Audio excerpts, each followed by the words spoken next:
The sun was a merciless hammer on the anvil of the plains. Elias Thorne squinted, his eyes tracing the faint, crimson specks on the gray-green sagebrush. The wounded buck was weakening, its trail growing heavier, but the animal's will was a stubborn thing. Elias understood that. He respected it. He had been tracking it since dawn, moving with a patience learned not from men, but from the land itself. Here, in the vast, sun-scorched emptiness of the Wyoming Territory, there was an honesty he could trust. The wind that whispered through the sea of sage told no lies. The distant mountains, jagged teeth against a bleached blue sky, made no false promises. Thirst was thirst. Hunger was hunger. Danger showed its face and did not smile while it coiled to strike.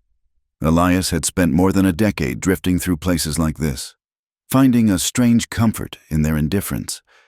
The wilderness did not judge a man for the ghosts that rode with him. It only cared if he could find water, if he could make a clean kill, if he had the sense to seek shelter from a storm. It was a life stripped down to the bone, and for a man trying to outrun his own soul, that was a kind of peace. His horse, a sturdy buckskin gelding named Dust, snorted softly behind him. Elias gave the reins a gentle tug, his gaze never leaving the trail. The silence was immense, a physical weight broken only by the ceaseless wind and the crunch of his boots on the dry, cracked earth. He moved without wasted motion, a part of the landscape, his buckskin clothing the color of the dirt and sun-faded grass. The buck had led him a long way, and his supplies were dwindling. The last of his flour was gone, his coffee a memory, the jerky down to a few hard strips in his saddlebag. He would need to find a settlement soon. A name he'd heard from a trapper weeks ago came to mind. Redemption Gulch. After he finally brought the buck down with a single, clean shot from his Winchester, he dressed the meat with the same quiet competence he did everything else. He saved what he could carry and left the rest for the coyotes and the vultures. It was the law of the land, a cycle of life and death that made a simple, brutal sense. He wished the world of men operated on such clear principles. 2 days later, he saw it. Redemption Gulch sat nestled in a shallow valley, a smear of civilization against the raw, untamed land. From a distance, it looked prosperous. The buildings were not the usual collection of weathered, unpainted shacks. They were solid, framed with good timber, many of them boasting fresh coats of white or gray paint. A church steeple reached for the sky, clean and sharp. But as he rode closer, the prosperity began to feel like a costume, stretched thin over something tense and hollow. The people he passed on the main street moved with a strange quietness. Their heads were lowered, their eyes darting away from his, avoiding contact not just with him, but with each other. It was the walk of folks who were afraid of drawing attention, of making a mistake. The air itself felt thick, heavy with a sense of unspoken rules and constant observation. There was no easy laughter from the saloon, no loud haggling from the storefronts. There was only a low, deferential hum. He rode past the general store. A handsome sign above the door read, "Thorne Mercantile." Further down, the Thorne Saloon gleamed with polished glass windows. Across the street, the sign for the land office also bore the name, Thorne and Sons. It was like a brand, seared onto the hide of the entire community. One man's name, one man's ownership. Elias felt a cold knot tighten in his gut. It was a name he shared, a name he had tried to leave behind in the ashes of his past. He dismounted in front of the livery stable, the only business, it seemed, that did not bear the family name. The proprietor, a stoop-shouldered man named Silas, eyed him with weary curiosity. "Need a stall for the horse," Elias said, his voice raspy from disuse. "Might be looking for a few days' work, enough to earn some supplies." Silas grunted, chewing on a piece of straw. "Can always use a hand, mucking out, mending tack. Pay ain't much, but it's honest." "Honest is all I want," Elias replied, unsaddling Dust and giving the horse a grateful pat on the neck. He took the job, seeking only the anonymity of labor. He was a man of few words, and his guarded nature was a wall that most people had no desire to climb. He worked from sunup to sundown, his movements efficient, his face a mask of stoic neutrality. He kept his head down, but his eyes were always open, always watching. He observed the town's silent dance of deference, and at the center of it all was the spider in the web, Bartholomew Thorne. Elias saw him on the second day. Bartholomew was stepping out of the land office, and the sight struck Elias with the force of a physical blow. Time had been kind to his older brother. Bartholomew was handsome, his dark hair untouched by gray, his clothes impeccably tailored. He moved with an easy confidence, a charismatic smile fixed on his face as he greeted the men on the street.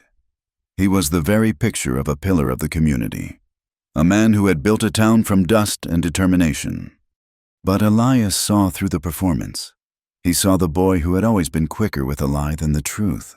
He saw the young man who, after the fire and the screams had faded, had stood before the circuit judge and twisted the story. He had painted Elias frozen in terror as a boy of 15, as a coward whose inaction had led to their parents' deaths. He had used that lie to claim the entirety of their family's inheritance, the sprawling ranch that was meant to be shared, leaving Elias with nothing but the clothes on his back and a wound that would never fully heal.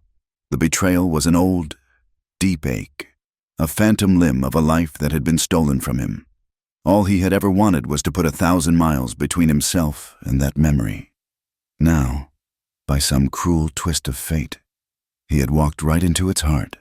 He resolved then and there to finish his work, take his pay, and ride out before the sun set on the week. He would not speak to Bartholomew. He would not even acknowledge his existence. His resolve lasted until the next afternoon. He was replacing a worn leather strap on a harness, the smell of oil and sweat filling the air in the livery. When he saw her, she was stepping out of the Thorne Mercantile, a basket resting on her arm. She was beautiful, in a way that seemed too delicate for this harsh country. Her dress was of a fine, blue material, and her fair hair was pinned up with a grace that spoke of a life far removed from dust and hardship. Bartholomew was at her side, his hand resting on the small of her back. He was smiling, leaning in to say something to her. And then Elias saw it. As Bartholomew's hand moved from her back to take her arm, her entire body gave a flinch. It was a movement so small, so fleeting, that anyone else would have missed it. A tightening of the shoulders, a slight, involuntary recoil. In the same instant, the light in her eyes seemed to snuff out, replaced by a vacant, guarded expression. It was the look of a hunted thing, a creature that had learned to endure by making itself small and invisible. The leather strap fell from Elias's numb fingers. He was no longer in the livery in Redemption Gulch. He was 15 again, hidden in the dark of a root cellar, the smell of smoke burning his nostrils. He was watching through a crack in the floorboards as armed men dragged his mother into the main room. He saw her face in the flickering firelight, saw that same extinguishing of hope, that same terrible, silent plea in her eyes just moments before the end. The sight of this woman, Clara Thorne, Bartholomew's wife, rooted him to the spot. A connection he did not want and could not explain was forged across that dusty street, a bond of shared, unspoken trauma that pulled him in when every instinct he had honed for a decade screamed at him to run. Over the next few days, the perfect facade of Bartholomew and Clara Thorne began to crack for Elias, revealing the ugliness beneath. He saw them walking from the church, Bartholomew's voice a warm, proud boom for all to hear. "My dear Clara," he said, patting her hand, "the most beautiful woman in the territory." But Elias saw that his fingers were wrapped around her arm just below the elbow, his grip so tight that his knuckles were white. He saw the faint lines of pain around her mouth as she forced a smile. Another time, inside the Mercantile, Elias was buying a small sack of beans when the couple entered. Clara had been admiring a bolt of calico cloth, her fingers tracing the simple pattern. "It would make a lovely apron. Bartholomew," she said, her voice soft. Bartholomew chuckled, a sound that was charming to the store owner but chilling to Elias. My dear, what would you need an apron for? You have people for that sort of thing. Besides, your taste has always been a little plain. He smiled at her, a predator's smile, while his words dismissed her as easily as if she were a child. Clara's hand dropped from the fabric, and she said nothing, her gaze falling to the floorboards. To everyone else, he was a doting, wealthy husband, perhaps a bit overbearing. To Elias, who was watching for the signs, who knew the language of fear, the cruelty was as clear as a fresh bruise. With each small, public humiliation he witnessed, Elias felt the old, familiar helplessness rising in him like bile. It was the same paralyzing impotence that had held him in the root cellar while his family was slaughtered above. He had built his entire life around avoiding attachments, around staying uninvolved, precisely because he knew how easily things could be taken, how quickly people could be broken. To get involved here meant facing his brother, and facing his brother meant facing the greatest failure of his life, the cowardice he could never forgive himself for. That night, he did not sleep in the livery's hayloft. He took his bedroll and walked out of town, climbing a low rise that overlooked the valley. He lay on his back, staring up at the cold, glittering spray of the stars. The vast, indifferent landscape that usually brought him comfort offered no answers now. It was only empty space, as empty as he felt inside. The memories he had fought so hard to bury clawed their way to the surface. The sound of his father's defiance, his mother's screams, the shattering of glass, the smell of whiskey and gunpowder. The memories mixed and swirled with the image of Clara Thorne's haunted eyes. Every instinct for self-preservation, honed over years of solitary survival, told him to ride away at first light and never look back. This was not his fight. He owed this woman nothing. But the ghost of his mother whispered otherwise. The terrified boy inside him, the one who had done nothing, cried out for a second chance. He stayed there until the stars began to fade, wrestling with his conscience, torn between the life he had made for himself and the man he had once hoped he could be. A few nights later, the choice was made for him. A storm was blowing in, the wind kicking up dust and rattling the windows of the town. Elias was doing a final check on the horses in the livery, their warm, familiar scent, a small comfort in the growing gloom. The livery backed onto a narrow alley that ran behind the main street, and on the other side of that alley stood the Thorne Mansion, a large, two-story house that lorded over the rest of the town. He heard voices, sharp and angry, cutting through the rising wind. He recognized Bartholomew's tone immediately. It was not the smooth, charming voice he used in public. This was a venomous whisper, tight with a rage that was all the more menacing for its restraint. Elias moved silently to the livery's back door, cracking it open just enough to see, across the alley, Bartholomew had Clara backed against the cold brick wall of the mansion. The light from a kitchen window cast them in a sickly yellow glow. Her face was pale, her body rigid with fear. Bartholomew leaned close, his handsome face twisted into a mask of pure malice. "Do you think I am a fool?" he hissed, his voice a low growl. "Do you think I do not see the way you look at him? The stable hand, a piece of filthy trash. Are you that pathetic?" "I do not know what you mean," Clara whispered, her voice trembling. "Liar," he spat. His hand shot up, poised to strike. In that instant, something inside Elias snapped. He did not think. He did not weigh the consequences. He simply acted. He pushed the door open and stepped out of the shadows of the livery, his boots making no sound on the dusty ground. He did not rush forward or shout. He just moved into the edge of the light, his presence alone enough to shatter the ugly tableau. Bartholomew's head whipped around, his eyes wide with surprise, then narrowing with fury at the interruption. Elias said nothing. He simply looked at his brother, and his gaze was cold and steady. It was a look that spoke of shared blood and a lifetime of betrayal, of a fire in the night and a debt that had never been paid. It was the look of a man who had nothing left to lose. Bartholomew's raised hand faltered, the threat dying in the face of this silent, unexpected witness. He held Elias's gaze for a long, charged moment before his eyes flicked to Clara. Elias's gaze followed. He looked at her, truly looked at her. For the first time, her eyes met his, and in their depths he saw a maelstrom of emotions. He saw raw terror and a deep, abiding shame. But beneath it all, fragile and desperate, was a fledgling spark of hope. It was a silent, desperate plea from one prisoner to another. The spell was broken. With a final, contemptuous sneer, Bartholomew lowered his hand. "Get inside," he ordered Clara, his voice dripping with venom. She scurried past him through a back door without a backwards glance, a ghost disappearing into the gilded cage. Bartholomew then turned his full attention to Elias, his public composure returning like a mask being lowered into place. He straightened his waistcoat and took a step forward. "You are the new man at the livery," he said, his tone deceptively calm.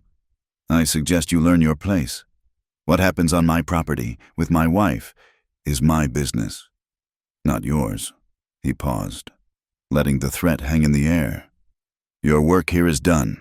I want you gone from Redemption Gulch by morning." Elias did not answer. He just held his brother's gaze, his silence a more potent challenge than any words could be. After another tense moment, Bartholomew turned on his heel and strode back into the house, slamming the door behind him. Elias stood alone in the alley as the first drops of rain began to fall, cold against his skin. The wind howled, but the storm inside him was finally quiet. The conflict was over. The years of running, of avoiding, of telling himself it was better to be alone, it all fell away. He could not leave her here. The decision was no longer a choice. It was an obligation. It was a chance, after all these years, to finally step out of the root cellar and face the fire. He could not save his mother, but perhaps, just perhaps, he could save her. Bartholomew's command to leave town evaporated into the rain-swept air, as meaningless as a whisper in a thunderstorm. The aftermath of the alley confrontation settled over Redemption Gulch not with a bang, but with a suffocating, silent pressure. Bartholomew, having been challenged on his own property, did not retaliate with open violence against Elias. His brand of power was more insidious. He began to constrict the world around his wife, pulling an invisible leash so tight it threatened to choke the very life from her. Clara Thorne vanished from the daily life of the town. Before, she might have been seen walking to the mercantile for a spool of thread or visiting with the preacher's wife. Now, she was seen only when physically attached to her husband's side, a beautiful accessory to his public persona. Her solitary trips ceased entirely. She became a prisoner in the grand house on the hill, its large windows like the unblinking eyes of a jailer. To Elias, mucking out a stall in the livery or mending a fence on the edge of town, the mansion was no longer a symbol of his brother's prosperity. It was a gilded cage, and he had heard the bird inside it sing a song of pain. Inside that cage, Clara's world had shrunk to the space of a few well-appointed rooms and a carefully tended garden she could only enter when Bartholomew was home to watch her. Her days were a silent landscape of fear, each moment measured by the sound of his boots on the floorboards, the tone of his voice, the heavy stillness in the air that preceded a storm of temper. The incident in the alley had changed things. The stranger's presence had been like a rock thrown into the stagnant pond of her despair. It had saved her from a blow, but the ripples it created had become waves that now threatened to drown her. She found her thoughts drifting constantly to him, to the man from the livery. She remembered his eyes. They were not filled with the pity she saw in the faces of the townswomen, a pity that made her feel small and pathetic. His eyes held something else, something unnerving and powerful, a quiet understanding.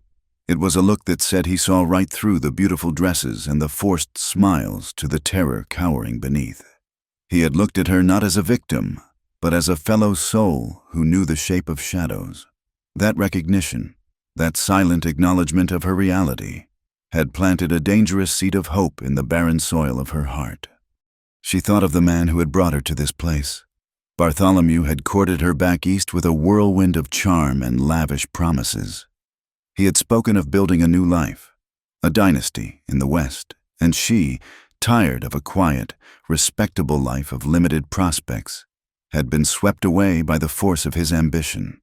He painted a picture of a beautiful life, and, for a time, it had been. But after the wedding, after he had brought her to this town that bore his name, the paint had begun to peel. The charm curdled into control. His affection became conditional, a reward for perfect obedience. His compliments became tools to remind her of her dependence on his approval. Slowly, meticulously, he had chipped away at her identity, isolating her from old friends, dismissing her opinions, making her believe she was foolish, weak, and utterly worthless without him. He had built her prison one brick of kindness, one stone of cruelty at a time, until she had forgotten what the sky looked like on the other side of the wall.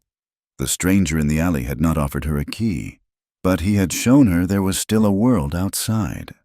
Elias remained in town, a quiet act of defiance that grated on Bartholomew's nerves more than any open threat could have. He did not seek confrontation. He simply existed, a ghost at the edge of his brother's perfect world. He let his job at the livery run out and took on other work, becoming a fixture in the town's daily rhythm. He helped the blacksmith, his lean strength a welcome addition at the forge. He unloaded freight wagons at the mercantile. He became part of the scenery, a man who was everywhere and nowhere, always watching. His position gave him a clear view of his brother's methods. He saw how Bartholomew's control extended far beyond his own front door. He watched as a young homesteader, Jacob Miller, was forced to sell his quarter section to Bartholomew for a pittance. Miller had taken a loan from the Thorn Bank to buy seed, and a single bad harvest had put him in a vice. Bartholomew had been patient, then charming, then ruthless. Elias saw the broken look on Miller's face as he signed the deed. His family's dream turned to dust. He saw the blacksmith, a burly man named Gus, threatened into providing endless work on Bartholomew's wagons and equipment for free. The threat was never spoken aloud. It was in the casual mention of Gus's daughter, who had a teaching position Bartholomew had arranged, or the reminder of the outstanding loan on the smithy itself. Bartholomew built his empire on the broken backs and broken dreams of the people he pretended to lead. Elias's quiet grief for the family he'd lost began to burn with a new fuel, a cold, simmering rage for the man his brother had become. The connection between Elias and Clara, forged in a moment of violence, now grew in the spaces between, in small, stolen glances that carried the weight of unspoken volumes. One Sunday, Elias found himself standing at the back of the church. He was not a praying man, but he knew she would be there. He saw her in the front pew, a vision in pale gray, a hat with a fine veil shadowing her face. Bartholomew sat beside her, a pillar of piety, his head bowed. During the final hymn, Clara lifted her head, and her gaze scanned the small congregation until it found his. Their eyes met across the crowded room. For the length of a dozen heartbeats, the hymn, the preacher, the entire town faded away. It was a silent, desperate conversation. Her eyes asked 1,000 questions. Who are you? Why are you still here? Can you help me? His gaze was steady. A silent answer. I know. I am here. I will not leave. Bartholomew shifted beside her, and the connection was broken. But the promise had been made. A few days later, a more tangible message passed between them. Elias was crossing the street as the Thorns' fine carriage rounded the corner at a brisk clip. A sudden gust of wind, a common thing on the high plains, whipped through the dusty street. It caught the edge of Clara's hat, pulling free a simple silk ribbon the color of a summer sky. It fluttered through the air like a wounded butterfly before landing in the dust directly at Elias's feet. He bent and picked it up. The driver did not stop the carriage. Elias looked up and saw Clara twisted in her seat, looking back at him from the carriage's rear window. Her gloved hand was half raised to her hair, her face a mask of profound longing. He stood there in the middle of the street, the carriage shrinking in the distance, holding the fragile piece of silk in his rough, calloused hand. It was soft and clean, smelling faintly of lavender. It was a piece of her, a testament to the gentle woman he could not reach, a fragile promise of a life she was not allowed to live. He carefully folded the ribbon and tucked it into the inner pocket of his worn coat, where it rested against his heart. Clara's desperation, fed by these fleeting moments of connection, grew into a reckless courage. She had to know. She had to know if the hope she harbored was real or just another phantom born of her lonely misery. She had one person in the house she thought she could trust, a young housemaid named Mary. Mary was a timid girl from a poor family, and she had felt the sting of Bartholomew's temper herself over a dropped tray or a poorly cleaned window. Clara had seen the fear in Mary's eyes, but she had also seen a flicker of compassion. It was a massive risk, a gamble that could bring a world of pain down upon them both if it failed. Late one night, by the light of a single candle in her room, Clara took a small piece of stationery from her writing desk. Her hands trembled as she dipped the pen in ink. She wrote and rewrote the words in her mind, but they all seemed too dangerous, too forward. A plea for rescue would put him in danger. A declaration of her misery would sound weak. In the end, she wrote only 3 words, a question that came from the deepest part of her soul. "Are you real?" She did not sign it. The words themselves were her signature. She folded the note into a tiny, tight square. The next morning, her heart pounding against her ribs, she found Mary dusting in the hallway. "Mary," she began, her voice barely a whisper. She pressed the folded note and a silver dollar into the girl's hand.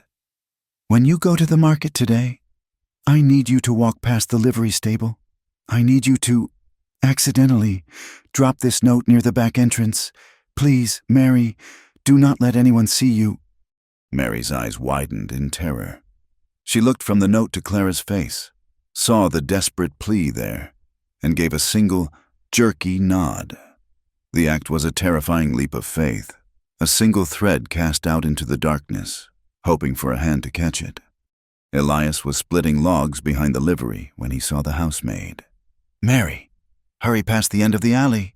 She glanced around nervously, and as she did, something white fluttered from her hand and landed in the dust near a water trough. She did not stop to retrieve it, but scurried away as if the devil himself were on her heels. Curiosity piqued. Elias waited a moment before walking over. He picked up the small, folded square of paper. It was fine stationery, something a lady would use. He unfolded it. The 3 words hit him harder than a fist to the gut. "Are you real?" It was not a cry for help. It was a question about existence itself. He understood immediately. It spoke of a profound isolation, a psychological torment so complete that she had begun to doubt her own senses.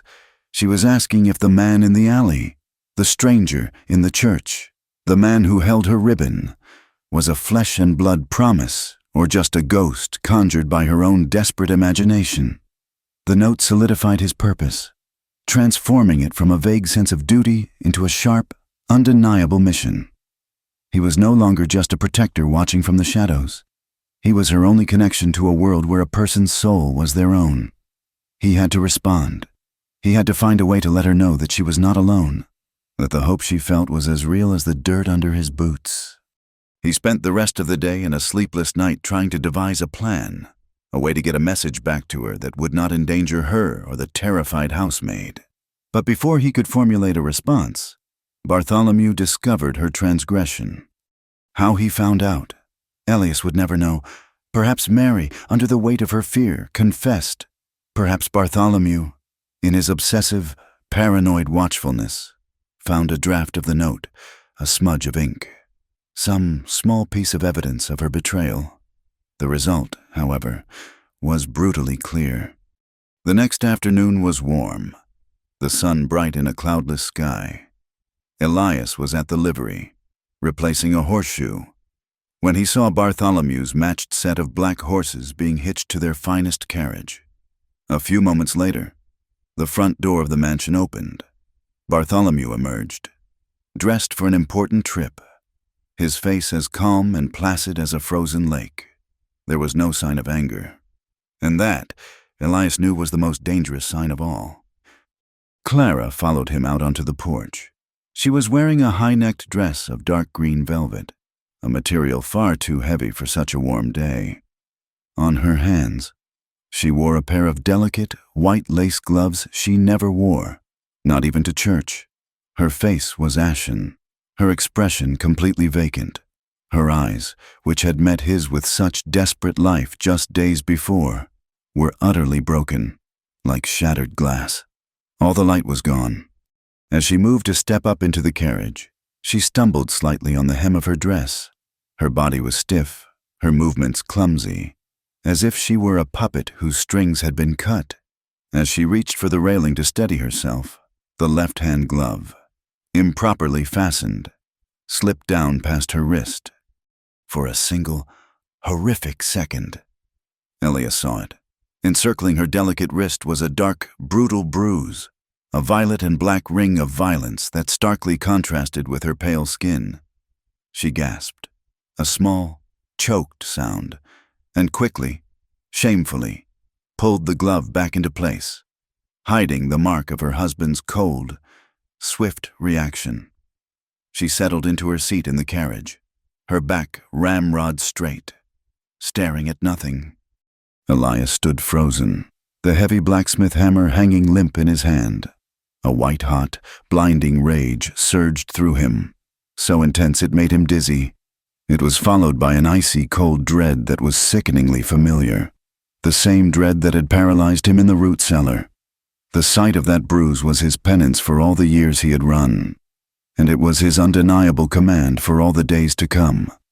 All hesitation, all fear for his own life, all the carefully constructed walls he had built around his heart, evaporated in that single, terrible moment.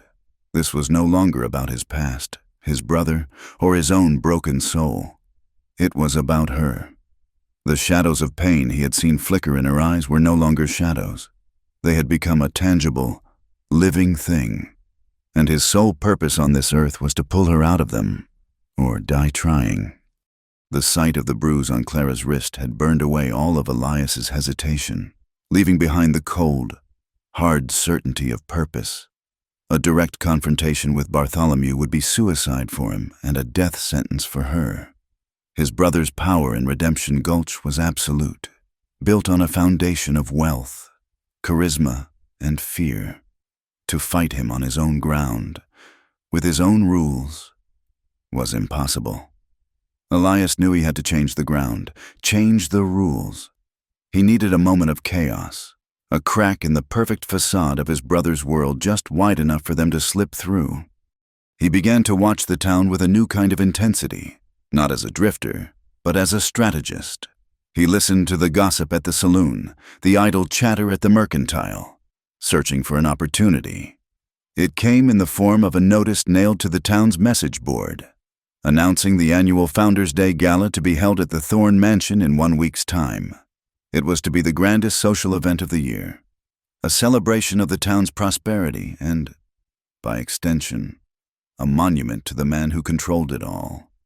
Bartholomew would be at the center of it, basking in the praise of the people he owned, his ego on full display.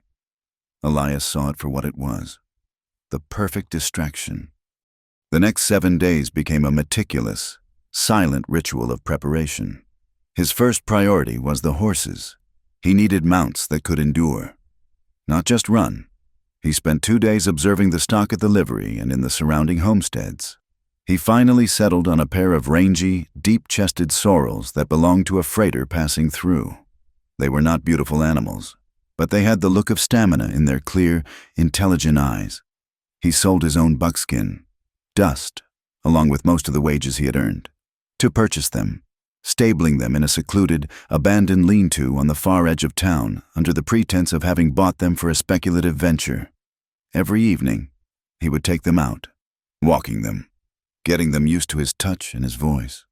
Next, he gathered supplies, making small, unremarkable purchases from the mercantile over several days to avoid suspicion. A slab of dried beef, a sack of hardtack, 2 large water canteens. He added to this from his own meager possessions, a spare wool blanket, 2 extra boxes of cartridges for his Winchester and his Colt revolver, and a small leather pouch containing a roll of bandages, a bottle of carbolic acid, and a vial of laudanum. It was a kit designed for survival, not comfort. Each night, he would walk out onto the plains, studying the terrain under the moonlight. He would not take the main trails. He planned a route that would lead them northeast, into the rugged, broken country known as the Badlands. It was a maze of steep canyons, jagged rock formations, and arid gullies, a difficult, treacherous path that a large, well-mounted posse would struggle to navigate quickly. Their best chance was not to outrun their pursuers, but to lose them in a land that swallowed trails and punished the unprepared. Every action was precise, methodical, the work of a man who had spent a decade relying on no one but himself. Every carefully packed item, every mile of terrain committed to memory, was a quiet prayer against failure. Inside the mansion, Clara was living in a state of suspended animation, a breath held so long her lungs ached. Since the day of the carriage ride, Bartholomew's cruelty had become a refined art form. The physical violence was gone, replaced by a constant, suffocating psychological pressure. He would speak to her for days only in clipped, formal tones, treating her as a disobedient servant. He would praise her beauty in front of the house staff, then follow it with a whispered threat about what would happen if she ever embarrassed him again. He watched her every move, his presence a constant weight that pressed down on her spirit, trying to crush the last vestiges of the hope she had dared to feel. But that hope, though wounded, was not dead. Elias found a way to answer her desperate question. 2 days before the gala, a boy from town arrived at the mansion's kitchen with a delivery, a large crate of shiny red apples ordered for the party. Mary, the young housemaid, signed for them and began to unpack them into bowls. As she lifted one of the apples from the top layer, she noticed it felt oddly light. A small, circular piece of the apple had been expertly carved out and then plugged back in, the seam almost invisible. Her curiosity piqued. She took it to Clara's room when she was sure no one was watching. Clara's fingers trembled as she worked the small plug of apple skin free.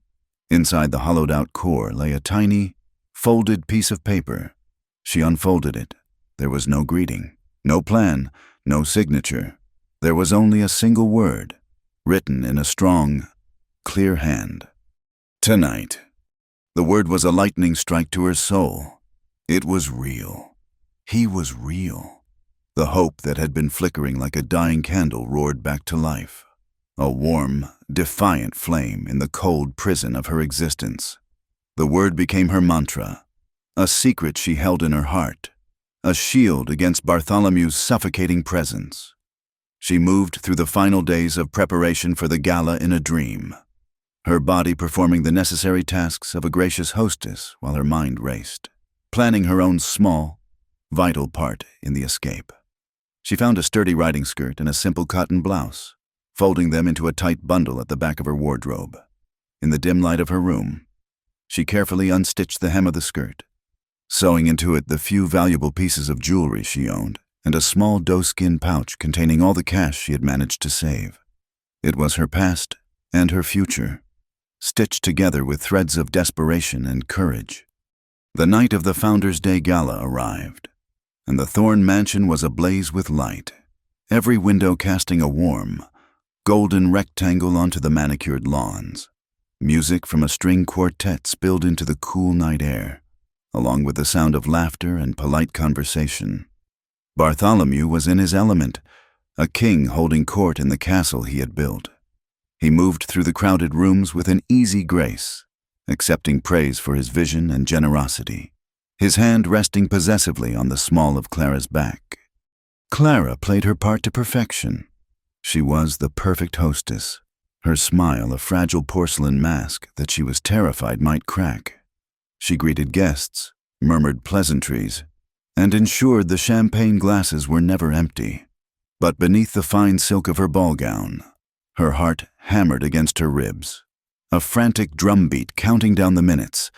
Every time she looked towards the windows, she imagined she could feel his eyes on her from the darkness outside. Across the street, hidden in the deep shadows of the livery stable, Elias watched the house, a silent sentinel.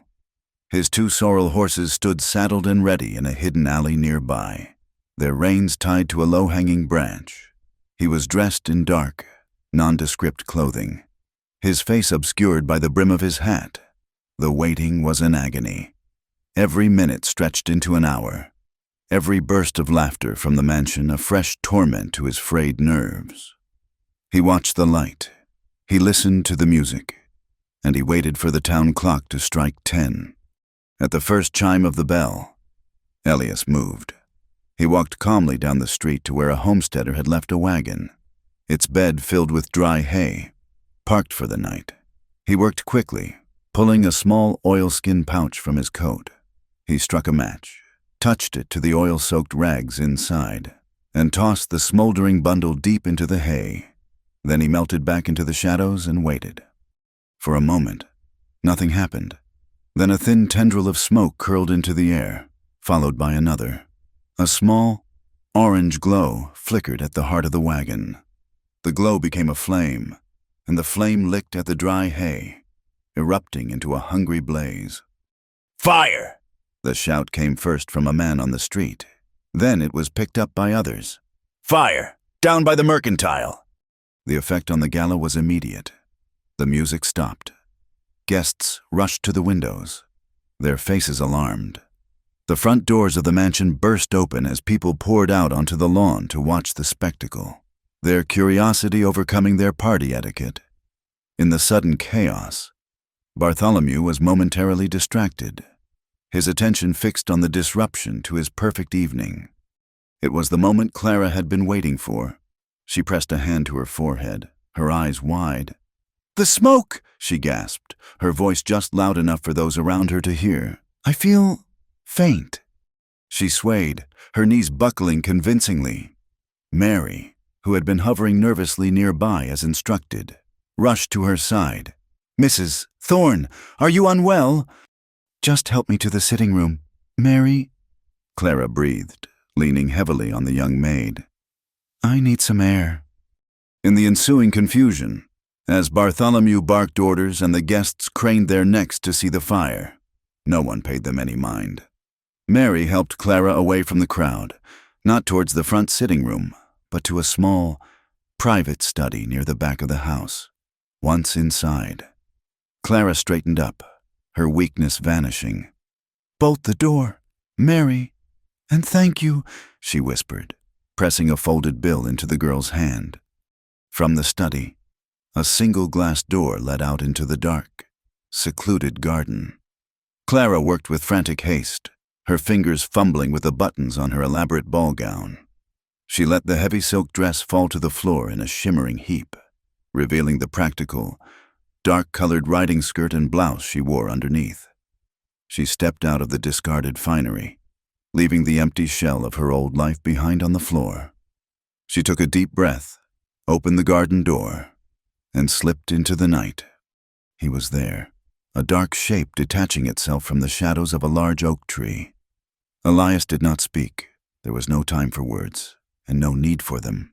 He simply reached out and took her hand. His grip was firm, warm, and infinitely reassuring. It was an anchor in the terrifying sea of her escape. They moved silently through the back alleys of Redemption Gulch, their footsteps swallowed by the darkness and the distant shouts of the men fighting the fire. They were two ghosts, melting into a town that was looking the other way. They reached the hidden horses, who nickered softly at their approach. Elias helped her mount the quieter of the 2 sorrels, his hand strong and steady at her waist. He swung himself into his own saddle, and together they urged the horses into a walk, then a steady, ground-eating trot. They did not gallop. A frantic, panicked flight would only draw attention. Instead, they moved with a quiet purpose, letting the darkness and the chaos of the fire cover their tracks as they left the suffocating lights of Redemption Gulch behind them. They rode through the night, pushing the horses, putting as much distance as they could between themselves and Bartholomew's inevitable. Explosive fury. The wild, untamed landscape of the West, a place Clara had always feared, swallowed them whole. For the first time, its harshness felt like a sanctuary. The jagged rocks and thorny scrub were a shield. The immense, star-dusted sky was a blanket of freedom. As the first pale gray light of dawn began to bleed over the eastern horizon, painting the edges of the desolate rock formations in shades of lavender and rose, Elias finally led them into a hidden ravine. He dismounted, his body aching with exhaustion and tension. The reality of what they had done, the sheer, irreversible finality of it, crashed down on them in the sudden silence. They were fugitives. The release of years of pent-up trauma, the adrenaline of the escape, and the bone-deep exhaustion overwhelmed Clara. She tried to slide off her horse, but her legs had no strength. They buckled beneath her, and she began to fall. Elias moved instantly, catching her before she hit the ground, his arms wrapping around her. She was not crying. The pain was too deep for tears. But a low, wounded sound escaped her lips, a sound of pure, undiluted anguish. She began to tremble uncontrollably, her body shaking with a violence that had nothing to do with the morning chill. It was the shock, the terror, the grief of a life endured and a future unknown, all breaking loose at once. Elias lowered her gently to the ground, sinking down beside her with his back against a cold rock wall. He did not offer platitudes. He did not make promises that the wilderness might not let him keep. He simply acted. He shrugged out of his heavy canvas duster coat and wrapped it around her shuddering shoulders, pulling her close against his side. Instinctively, she curled into his warmth, her head finding the hollow of his shoulder. The solid, steady beat of his heart against her ear was a rhythm of life in the desolate silence. His arm was firm around her, his grip protective but gentle, holding her together as she threatened to fly apart. Slowly, miraculously, her violent trembling began to subside, soothed by his physical presence, by the simple, undeniable fact that she was not alone. He held her, a silent guardian against the shadows of her pain, and for the first time in years, under the vast and silent sky of a new day, Clara Thorne felt the promise of safety. The world shrank and expanded all at once. It shrank to the narrow confines of their daily existence, the rhythm of walking, the search for water, the gnawing in their bellies, and the constant, vigilant watch over their back trail. And it expanded into a landscape so vast and primal it felt like the dawn of creation. The wilderness became their home, their pursuer, and their sanctuary. They moved through a world of brutal and breathtaking beauty. Towering red rock formations, sculpted by millennia of wind and water, stood like silent, solemn gods against the endless sky. Deep canyons scarred the earth, their shadowed depths holding secrets of a time before man. The days were a trial by fire under the relentless sun, but the nights were a gift of impossible clarity. The stars were not distant, cold specks. They were a brilliant, shimmering dust, so close it felt as if they could reach up and scoop a handful from the heavens. In this new world, Elias was her teacher, and the land was their unforgiving classroom. He taught her the essentials of survival with a quiet, patient competence. He showed her how to find water, not by looking for rivers, but by spotting the telltale green of willows in a dry wash, or by digging into the damp sand at the base of a cliff. He taught her to read the story written in the dirt, the sharp, cloven tracks of a deer, the soft padded print of a coyote, the heavy, deliberate trail of a shod horse that made their hearts stop. At night, when the temperature plummeted and the cold seeped into their bones, he showed her how to build a fire that would reflect its heat off a rock wall, creating a small pocket of life-giving warmth. He was a man made of the very wilderness they traveled through, and in learning its ways from him, Clara began to feel a part of it herself. But the world of men had not forgotten them. Bartholomew, his monumental pride wounded far more than his heart, had unleashed his fury not with a sword, but with a pen. He used his wealth and influence to craft a narrative that spread like a prairie fire through every settlement, fort, and trading post in the territory. Word travels fast in the lonely West, and the story he told was a simple, villainous one. They discovered the full extent of his poison at a small, remote trading post tucked into a box canyon, a place Elias had hoped would be too insignificant to have heard the news. They were desperately low on food, and he left Clara hidden in a shallow cave a mile away while he walked in, his hat pulled low, a week's growth of beard on his face. The trading post was a dim, cluttered room that smelled of dust, cured leather, and chewing tobacco, as the proprietor, a balding man with suspicious eyes, bagged a small portion of flour and salt. Elias's gaze drifted to a sheet of paper nailed to a wooden beam beside the door. His blood ran cold. It was a wanted poster. His own name was at the top in thick, black letters, "Wanted." Below it, a passable sketch of his face, grim and severe, and beneath that, the words that twisted a knife in his gut. Elias Thorne, for the abduction of Clara Thorne, beloved wife of Bartholomew Thorne of Redemption Gulch. Thorne is considered armed and dangerous.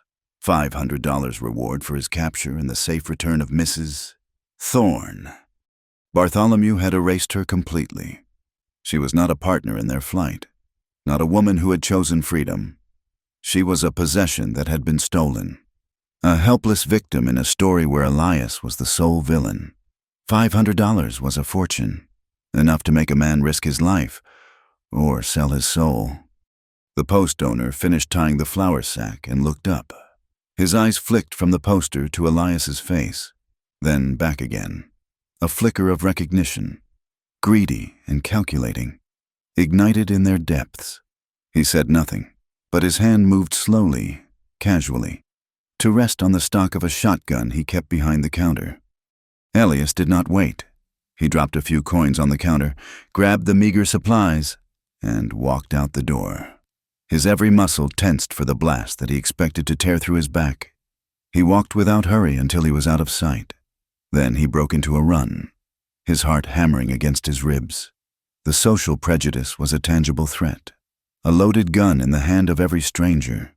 They were outcasts, and the promise of gold had turned the entire world into their enemy. The ever-present danger of Bartholomew's posse hung over them like the shadow of a circling vulture. Elias knew his brother would not lead the hunt himself. Bartholomew would hire the task out, and he would hire the best, or the most ruthless.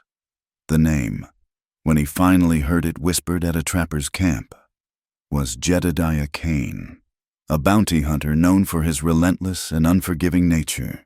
A man who, it was said, could track a ghost across bare rock. They had their first close call in a narrow, winding canyon a week after leaving the trading post. The high rock walls amplified every sound, a trick that saved their lives. Elias heard it first, not a shout, but the faint, metallic jingle of a bridle, the clatter of a horseshoe striking stone. It was distant, but it was coming their way. "Get off the horse," he said to Clara, his voice low and urgent. "Now, leave everything." There was no time to argue.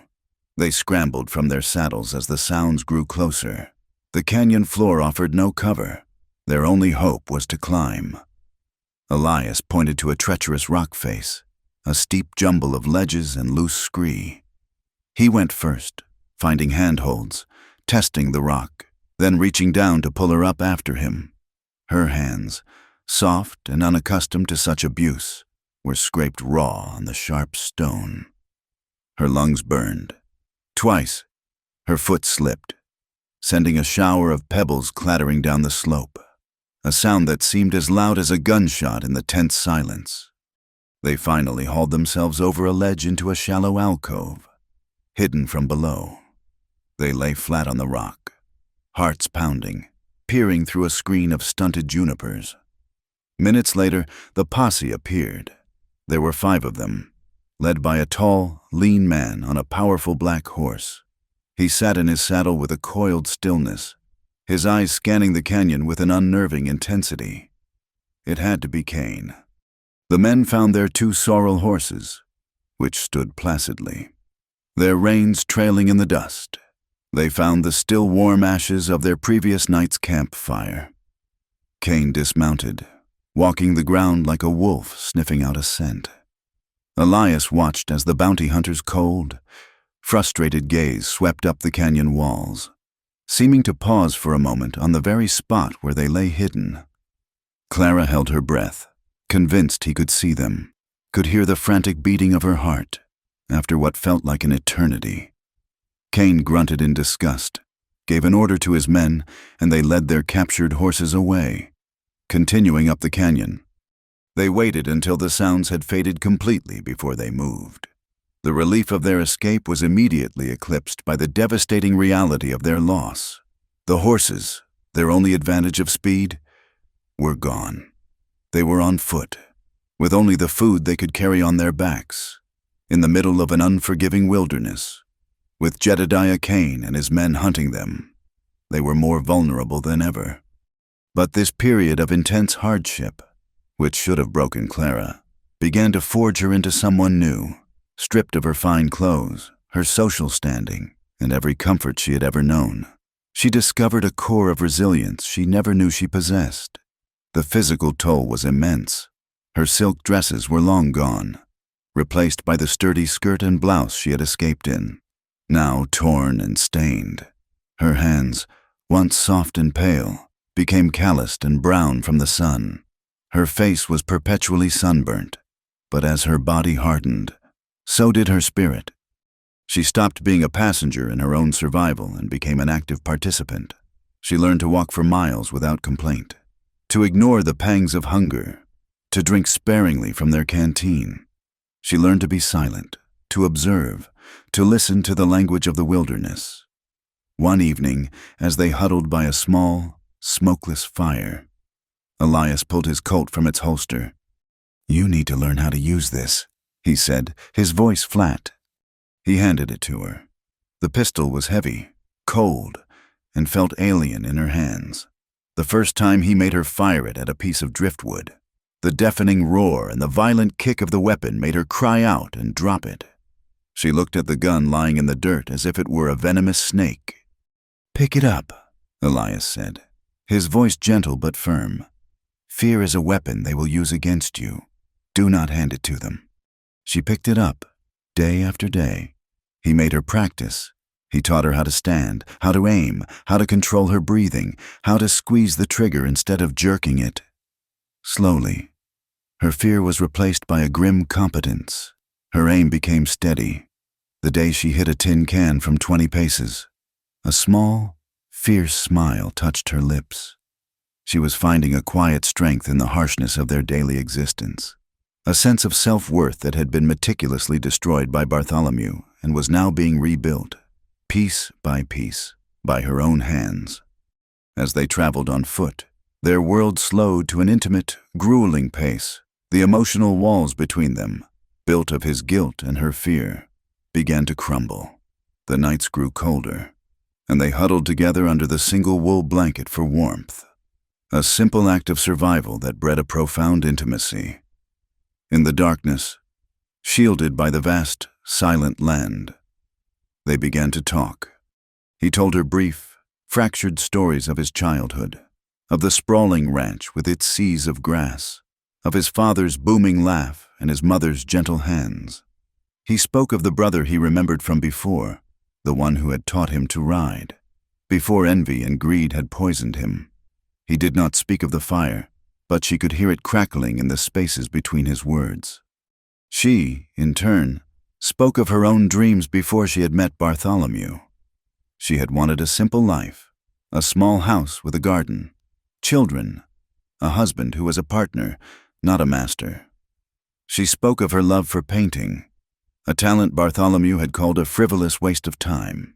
They were 2 people sharing the ghosts of lives they had lost, and in that shared vulnerability, They found a powerful connection.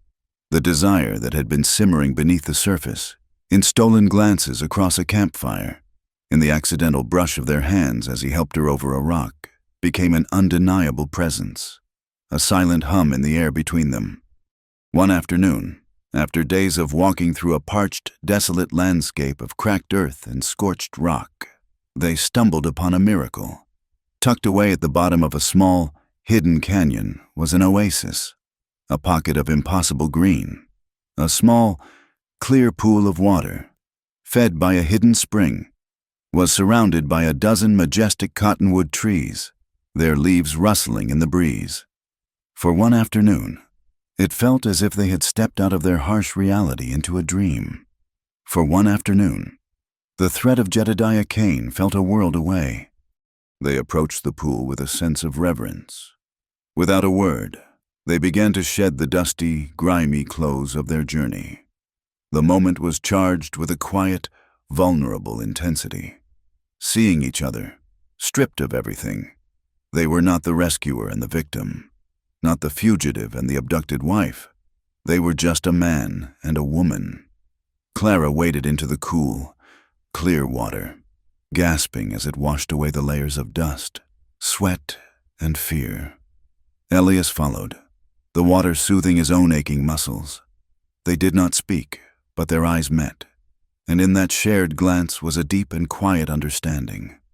Later, they sat by a small fire as the last of the sun's rays painted the high canyon walls in breathtaking hues of orange, purple, and gold. The conversation of the past few nights had stopped, replaced by a comfortable, potent silence. Elias looked at Clara. Her hair, damp from the pool, was beginning to dry in soft waves around her face. The firelight danced in her eyes, and in her expression, he saw none of the fear he had first witnessed in Redemption Gulch. He saw a strength and resilience that was more beautiful than any fine dress or carefully pinned hair. He was no longer looking at the woman he had saved, but at the strong, capable woman she had become. He reached out, his calloused fingers impossibly gentle as he brushed a stray piece of hair from her cheek. His thumb traced the line of a faint, thin scar on her cheekbone from a fall she had taken a few days prior. The gesture was incredibly tender, an acknowledgement of her journey, her pain, and her survival. She did not pull away. Instead, she leaned into his touch, a small, trusting movement, her eyes closing as a soft sigh escaped her lips. He saw it as the invitation it was, the culmination of every shared hardship, every whispered confession in the dark.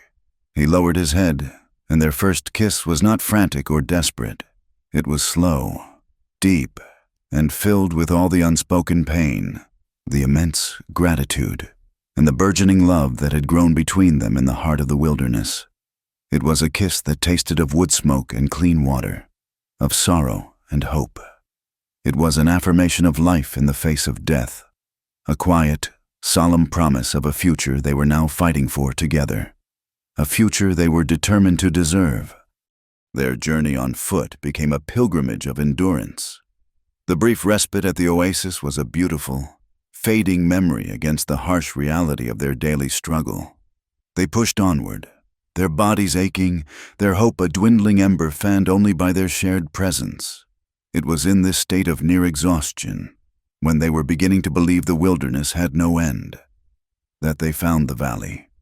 They crested a high, rocky ridge and saw it below them, a perfect slash of green hidden within the folds of the brown, desolate hills, a creek lined with cottonwoods and aspens, snaked through a meadow of tall grass, nestled at the far end of the valley, almost invisible against the hillside, was a small, solid-looking log cabin with a plume of smoke rising from its stone chimney.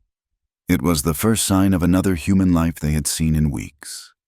Cautiously, with Elias's hand resting on his pistol, they made their way down the steep incline. As they drew closer, an old man emerged from the cabin, a long-barreled rifle held loosely in the crook of his arm. He was grizzled and weathered, his face a roadmap of hard years, his beard a wiry tangle of gray.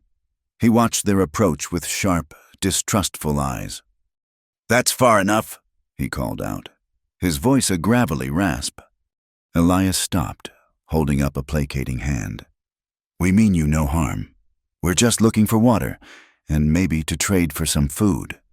The old man's eyes narrowed, scrutinizing Elias's face. He took a few steps forward, his gaze intense. "I know you," he said, the suspicion in his voice slowly giving way to a dawning recognition. "You've got your father's eyes. You're John Thorne's boy, the younger one. Elias." Elias was stunned into silence. "You knew my father." "Knew him?"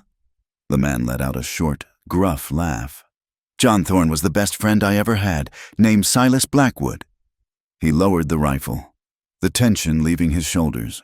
"Lord Almighty, I heard what happened to your family all those years ago. Heard you were gone, too." His eyes shifted to Clara, taking in her ragged state and the exhaustion etched on her face. He looked back at Elias, his expression softening with a deep, weary understanding. "Looks like trouble's found you, same as it found me. Come on inside. You're safe here." Silas Blackwood, as they would learn, was a recluse who had turned his back on the world after a fever had taken his wife and son 2 decades earlier. His hidden ranch was his fortress against a world that had given him nothing but pain. He listened to their story, the edited version of it, with quiet nods, his face betraying no judgment. When Elias finished, Silas simply filled their coffee cups again. "Bartholomew always did have a greedy streak," was all he said. Without another question, he offered them sanctuary. His secluded valley, a place born of tragedy, became their temporary haven. For a few weeks, they experienced a semblance of a life they had only dreamed of. The constant, gnawing fear of pursuit began to recede, replaced by the simple, grounding rhythms of daily work. Elias fell into the familiar labor of the ranch with a sense of homecoming. He worked alongside Silas, their days filled with the smell of pine from new fence posts, the sweat of breaking a wild Mustang, and the satisfaction of a hard day's work. The physical labor grounded him, quieting the restless ghosts in his mind. He was not a fugitive here. He was just a man, working the land. Clara, in turn, found a different kind of healing. She took over the modest household, a space that was the complete opposite of the opulent prison she had left behind. She found a simple, profound joy in kneading bread, in tending the small vegetable garden Silas had neglected, in the domestic tasks that gave her a sense of purpose and control. She was not a decoration. She was a creator of comfort, a partner in their small, functioning world. The physical and emotional wounds from their ordeal, which had been so raw, finally began to scar over in the peaceful solitude of the valley.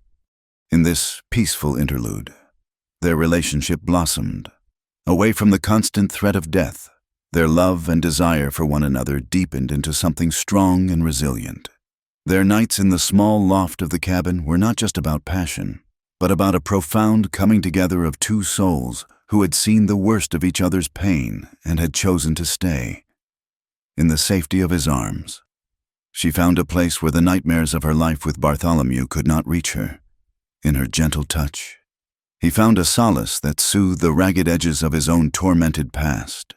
It was a healing of the flesh and the spirit, a quiet affirmation of life in a world that had tried so hard to extinguish it.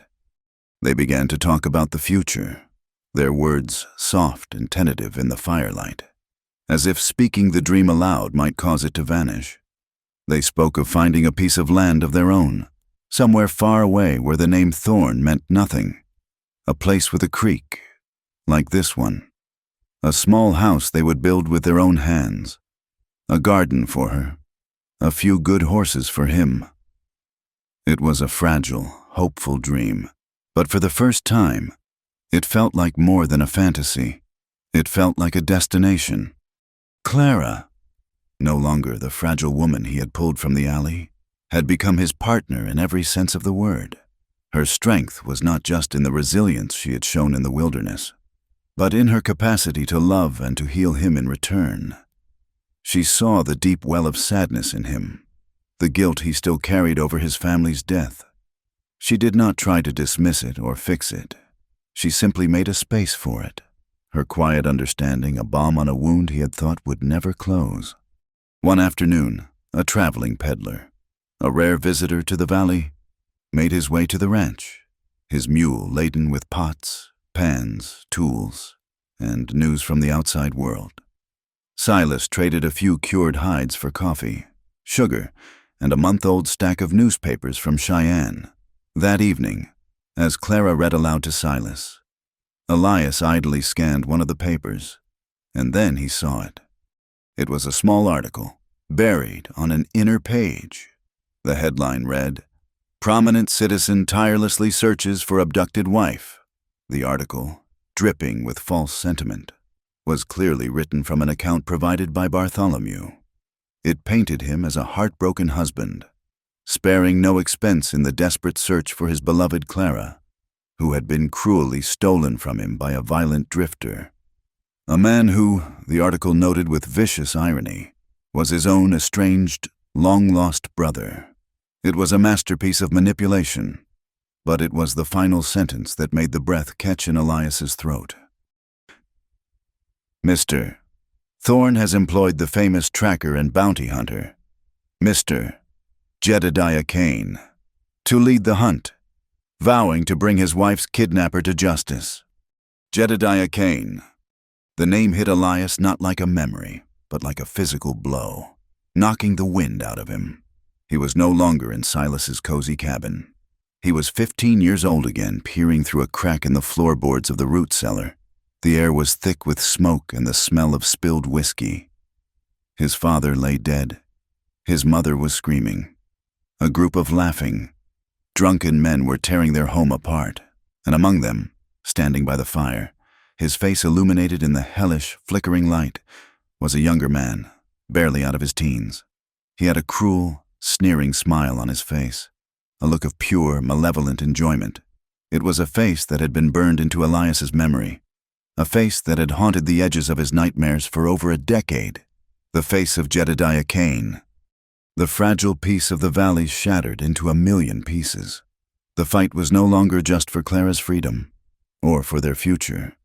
It had become intensely, terrifyingly personal. The man hunting them was not just a bounty hunter hired by his brother. He was a living embodiment of Elias's greatest failure, a ghost from the massacre that had defined his life. In that moment, a dark, vengeful part of him, an impulse he had suppressed for years under layers of solitude and grief, awoke with a ferocious snarl. He became consumed with the idea of confronting Kane, not just to protect Clara, but to exact a bloody and final revenge for his family. Clara saw the change in him instantly. She saw the light in his eyes, the gentle, protective light she had come to love, dim and harden into a cold, metallic glint. He grew quiet, withdrawn, his jaw constantly clenched. He spent hours sharpening his knives, cleaning his guns, his movements precise and deadly. She recognized the destructive power of a past left to fester, the way it could poison the present and destroy any hope of a future. One evening, as he sat staring into the fire, his face a mask of cold fury, she came and sat beside him. She did not touch him at first. "Elias," she said, her voice soft. "Talk to me."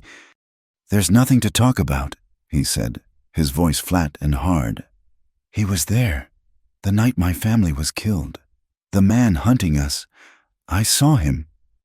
"I am so sorry," she whispered, the depth of his pain a palpable thing in the small cabin. She reached out and placed her hand over his, a hand that was clenched into a tight fist. "I cannot imagine the anger you feel." He did not respond, but his fist remained clenched. "But this," she continued, her voice gaining a gentle strength, "this vengeance you are thinking of, it will not bring them back. It will only destroy you. It will poison the future we talked about, the home we want to build. Please, Elias, do not let them take you, too." He finally looked at her, His eyes filled with a darkness she had never seen before. He has to pay for what he did. And he will, she insisted, but not like this, not by turning you into a man like him. We are fighting for a life, not for a death. I will not lose you to them now. In that moment, their roles had completely reversed. He, the rescuer, the protector, was lost in the shadows of his own pain, and she, the victim he had saved, was now his anchor. Her love and clear-eyed strength the only things pulling him back from the edge of a vengeful abyss. Her words might have reached him, a given time, but they were out of time. Their sanctuary was violated at dusk 2 days later. They had just finished their evening meal when Silas's dog, a scruffy hound named Blue, began to bark, a frantic, savage sound from the edge of the tree line. Silas grabbed his rifle and moved to the door, with Elias right behind him, his own Winchester in his hands. They descended on the ranch not like a lawful posse, but like a pack of wolves. Jedediah Kane and his 4 men rode out of the trees, spreading out, their rifles already raised, a relentless and skilled tracker. Kane had followed a trail that was weeks old, a cold scent that any other man would have abandoned, and it had finally led him here. "Silas Blackwood!" Kane's voice boomed across the meadow. "We want the man, Elias Thorne. Send him out, and you will not be harmed." "This is my land," Silas yelled back, his voice cracking with age and defiance. "You've got no authority here. Get gone before you get hurt." A shot rang out from the trees, splintering the doorframe next to Silas's head, and with that, the peaceful valley erupted into a brutal, chaotic firefight. Elias shoved Clara to the floor, behind a heavy wooden table. "Stay down!" he yelled, his voice drowned out by the roar of gunfire. He, Silas, and Blue, the dog, were a paltry defense against 5 determined men. He fired through the window, saw one of the riders clutch his shoulder and fall from his horse. Silas fired beside him, the old man's movement steady and sure. But the odds were impossible. Gunshots tore through the thin cabin walls. Glass shattered. A bullet struck the oil lamp, plunging the room into a terrifying mix of firelight and deepening twilight. Blue, barking ferociously, ran out the door toward the attackers and was silenced by a single, cruel shot. "The back window!" Elias yelled at Silas. "We have to get out!" As Elias turned to cover their retreat, he saw Silas stiffen and let out a sharp gasp. The old rancher slowly sank to his knees, his rifle clattering to the floor. A dark, spreading stain bloomed on the front of his simple wool shirt. A primal rage, born of fresh grief and old trauma, exploded in Elias. He fought with a ferocity he did not know he possessed. He became a cornered animal, fighting not for survival, but for pure, destructive vengeance. He fired his Winchester until it was empty, then drew his Colt, stepping out from the cover of the cabin, a clear target, firing into the chaos. One of Kane's men screamed and went down. Another's horse reared, throwing its rider before bolting into the darkness. He saw Kane, his face a grimace of fury, leveling his rifle at him. Elias fired a split second before him. Kane cried out in pain, grabbing his arm as his rifle discharged into the sky. Seeing their leader hit and 2 of their men down, the remaining riders broke, grabbing their wounded and retreating back into the darkness of the trees. The sudden silence was more deafening than the gunfire. The smell of gunpowder hung heavy in the air. The only sound was the crackle of the spreading flames from the overturned lamp. Elias stood over Silas's body. The old man's eyes were open, staring blankly at the ceiling of the home he had died defending. The weight of a new and unbearable guilt crushed Elias. He was cursed. He brought death and destruction to everyone he tried to protect. First his family, their lives sacrificed because of his fear. Now Silas, an innocent man, dead because of his presence. He looked at Clara, who was staring at him with wide, horrified eyes. The glimmer of hope they had found in this valley, the fragile dream of a future they had dared to build, was extinguished, burned to ashes along with the cabin. All that was left was the cold, hard, and inescapable reality. They could never outrun the past. It had found them, and it would find them again. The acrid smell of burning pine filled the cold night air. From their hiding place in the rocky hills above the valley, Elias and Clara watched the last of Silas Blackwood's cabin collapse into a roaring pyre. A funeral pyre for an innocent man and for the fragile hope they had nurtured there.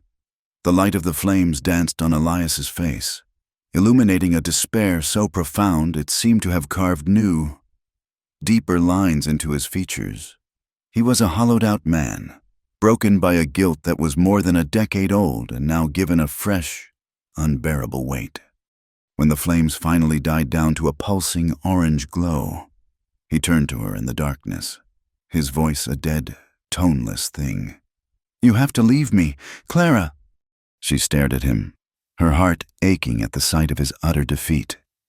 "What are you talking about?" "Everywhere I go, I bring this," he said, gesturing with a trembling hand toward the smoldering ruin below. "Death follows me. It followed me the night my family was killed, and it followed me here, to Silas's door. I am a curse. Running is futile because the thing I am running from is myself." He looked at her, his eyes filled with a terrible, self-loathing certainty. "As long as you are with me, you will never be safe. Go, find a town far from here. Change your name, start a new life, a life I can't touch, a life I can't destroy." This was his lowest point, the final surrender to the ghosts that had haunted him for so long. And in this moment of his complete collapse, Clara found the bedrock of her own strength. She did not cry or plead. She stepped closer to him, her expression fierce and unyielding, and took his face in her hands, forcing him to meet her gaze. "No," she said, her voice ringing with a conviction that cut through his despair. "I will not. Do you hear me, Elias? I will not leave you." He tried to pull away, but she held him fast.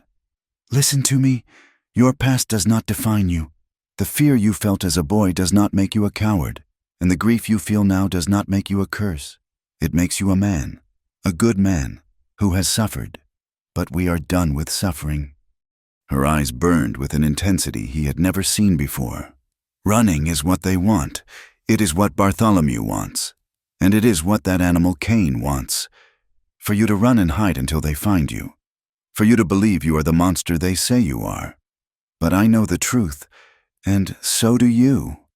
She took a deep breath, her voice softening but losing none of its power. "True freedom is not in some valley we might find over the next mountain. We will never be free as long as they are hunting us. As long as your name is on a wanted poster and my existence is a lie. Freedom is back in Redemption Gulch. It is found in facing them, in ending this, not with vengeance, Elias, with justice."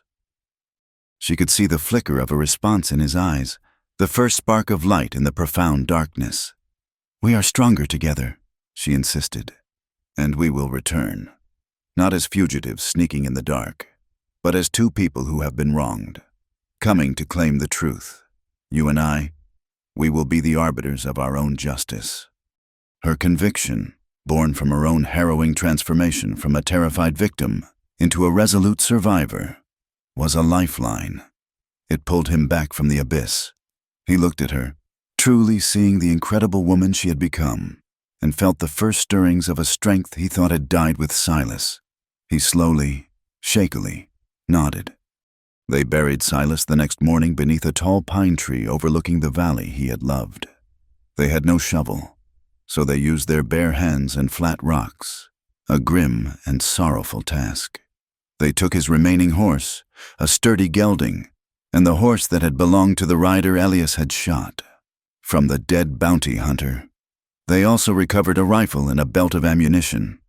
Their new plan began to take shape, one of proactive confrontation rather than reactive flight. Clara, it turned out, held the key. As they rode slowly but purposefully back towards the world they had fled, she armed them with a weapon more powerful than any gun. The truth, in all its ugly detail. "Bartholomew is arrogant," she explained, her voice clear and focused. "He believes he is untouchable. He keeps meticulous records of everything, not just his legitimate businesses, but his other dealings. He calls it his leverage ledger. I saw it once. It is in a hidden compartment in his desk. It details the debts he holds over people, the fraudulent land deeds, the threats he has used to build his empire. He bragged that it was the true source of his power." She also knew where he kept his cash reserves, and the names of the men whose lives he had systematically ruined. Their journey back to Redemption Gulch was a grim, resolute march. They were no longer running from the past. They were riding to confront it. Their arrival caused a sensation. It was high noon when they rode into town. They did not use the back alleys or wait for the cover of darkness. They rode straight down the middle of Main Street, the steady clip-clop of their horses' hooves the only sound in a town that had suddenly gone silent. People stopped in their tracks, their mouths agape, windows and doors filled with staring, disbelieving faces. They saw Elias Thorne, the wanted kidnapper, his face set and hard, a rifle resting across his saddle. And beside him, they saw Clara Thorne, the pitiful, abducted victim. But Clara did not look like a victim. The terrified, porcelain doll of a woman was gone, replaced by a woman forged in the wilderness. She sat tall and straight in her saddle, her worn and dusty clothes a badge of honor. Her gaze was clear and direct, sweeping over the faces of the stunned townsfolk with an expression of unwavering defiance. Her very presence, proud and unbroken at Elias's side, was a public refutation of the lie Bartholomew had so carefully constructed. They rode directly to the sheriff's office and dismounted. Sheriff Brody, a man whose spine had long been softened by Bartholomew's money, came out onto the boardwalk, his face a mixture of shock and anger. "Thorne," he blustered, his hand hovering near his pistol, "you are under arrest!" A crowd was already gathering, drawn by the incredible spectacle. "On what charge?" "Sheriff?" Elias asked, his voice calm and steady. "Kidnapping and murder! You are wanted for the death of a man in Silas Blackwood's Valley." "There was a firefight, Sheriff," Clara said, her voice ringing out, clear and strong, for all to hear. "Men who were sent by my husband to kill us. They murdered an innocent man, and we defended ourselves." She took a step forward, her eyes locked on the sheriff. "I was not kidnapped. I fled a life of abuse and cruelty, and I have returned to Redemption Gulch to see that justice is done." She looked out at the crowd, at the faces she recognized. "My husband, Bartholomew Thorne, has built this town on lies and intimidation." She pointed to a weathered man in the crowd. "Jacob Miller, tell them how he stole your land, how he used a single bad harvest to ruin you and take your dream for pennies on the dollar." Miller, the homesteader Elias had seen broken, looked from Clara to the sheriff, then at his neighbors, emboldened by her courage. A spark of his old defiance returned. "It is true," he said, his voice shaking but clear. "He trapped me in debt and took everything." "And Gus," Clara called out to the blacksmith, who stood near his smithy, his powerful arms crossed. "Tell them how he forces you to work for free by threatening the position he secured for your daughter." Gus looked at his calloused hands, then met Clara's gaze. He straightened to his full height. "She speaks the truth," he boomed. The foundation of Bartholomew's power, built on the silent fear of individuals, began to crack under the weight of their collective voice. At that moment, a figure pushed through the crowd. Jedediah Kane, his arm in a sling, his face a mask of cold fury, strode into the center of the street. "Enough of this nonsense," he snarled, his eyes fixed on Elias. "I have a warrant for your arrest, Thorne, for kidnapping, and for the murder of my men." Elias stepped forward to face him, positioning himself between Kane and Clara. This was the final showdown, not just with a bounty hunter, but with the ghost that had haunted him his entire life. He was no longer the terrified boy in the cellar. "I remember you." "Kane," Elias said, his voice low but carrying in the tense silence. The crowd drew back, sensing this was something more than a simple arrest. "I remember your face from a long time ago. I saw it in the firelight, the night my family was murdered." A murmur went through the crowd. Kane's expression faltered for a split second. "I remember you laughing," Elias continued, his words painting a vivid, horrific picture for the assembled town. "I remember the smell of the smoke and the sound of my mother screaming your name. You were not bringing anyone to justice that night. You were a coward, part of a drunken mob that murdered a good man and his wife in front of their son. You have been hunting me, not for justice, but to bury the last witness to your crime." He was not fighting for revenge now. He was fighting for the memory of his family, for the truth, and for the peace that had been denied him his entire life. "You are a liar," Kane spat, his good hand dropping to his gun. But Elias was ready. He had been ready for this moment his entire life. The confrontation was brutally swift. Kane drew his pistol, but Elias was faster, his movements a blur of practiced survival. A single shot echoed down Main Street. Jedediah Kane fell to the dust, the sneer on his face frozen, his reign of terror finally over. Justice, clean and final, had been served. The final confrontation took place in the mansion. Bartholomew, cornered and exposed, his hired gun dead and the town turning against him, was a caged animal. When Elias and Clara entered, with the now liberated sheriff trailing behind them, he tried to wield his old weapons. "Clara, my love," he began, his voice a smooth balm of feigned concern. "Thank God you are safe. This monster has clearly filled your head with lies." Clara looked at the man she had once loved, and then feared, and now only pitied. His psychological tricks, once so potent, were now as transparent as glass. She saw him not as a powerful titan, but as a pathetic, cruel little man whose only strength came from the fear of others. "There are no more lies, Bartholomew," she said, her voice devoid of any emotion but a weary finality. "Only the truth. It is all in your ledger." Elias stood by her side, a silent, solid presence. He was no longer fueled by hatred for the brother who had betrayed him. That dark fire had been replaced by a deep, protective love for Clara and the future she represented. He was a guardian, not an avenger. Bartholomew's composure finally shattered. His power, his reputation, his absolute control, it all evaporated in the face of their unbreakable unity. He was left a ruined man, ranting about betrayal and ingratitude as Sheriff Brody, with a newfound sense of duty, placed him under arrest. The story did not end with a perfect, clean slate. They had won justice, but the ordeal had scarred them both in ways that would never fully fade. The town's prejudice did not vanish overnight, and the ghosts of their pasts would always linger at the edges of their memory. They knew, as they stood on the porch of the now silent mansion, that they could not stay in Redemption Gulch. The town was free, but for them, it would always be a place of painful memories. The final scene saw them riding away from the town a few days later, mounted on 2 strong horses purchased with the money Clara had recovered from Bartholomew's safe. They were not riding as fugitives, their eyes scanning the back trail. They were riding as free people, their faces turned toward the open horizon, the western landscape, once a symbol of their harsh and lonely struggle, now stretched before them as a landscape of endless possibility. They had no destination, only a direction, forward.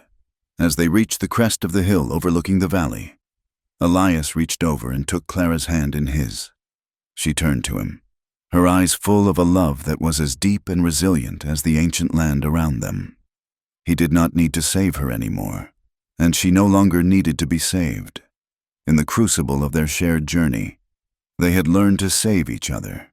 He held her hand like he meant it, a silent, solemn promise to face whatever came next, together. Thank you for listening to our story. We would love for you to comment where you are listening from to connect with others. Subscribe to the From Wild West channel and share your thoughts in English.